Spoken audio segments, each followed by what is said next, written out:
কবি কৃষ্ণা বসুর কবিতা আমরা জানি না।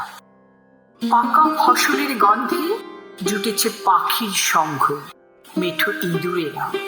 রাত পেঁচাদের ডাকে মধ্যরাত নেমে আসে ঘুর। চাঁদ ওঠে পাকা ফসলের ঘরে, দুধ জ্যোৎস্না ঢুকে পড়ে তাতে। ঢুকে পড়ে দুধ থেকে ক্ষীর হয়, ক্ষীর থেকে দাঁতখানি জাগে।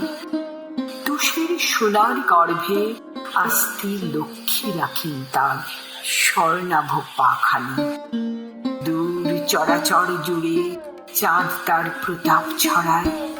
আরো আরো অন্ধকারে পৃথিবী প্রস্তুত করে শস্য ক্ষেত, হিরণ ফসল।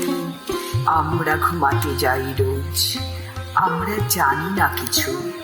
প্রতি রাতে এই মাঠে সপ্তঋষি আসে, দেখি মাঠে মাঠে ফসলের গান গায় হাওয়া খুব।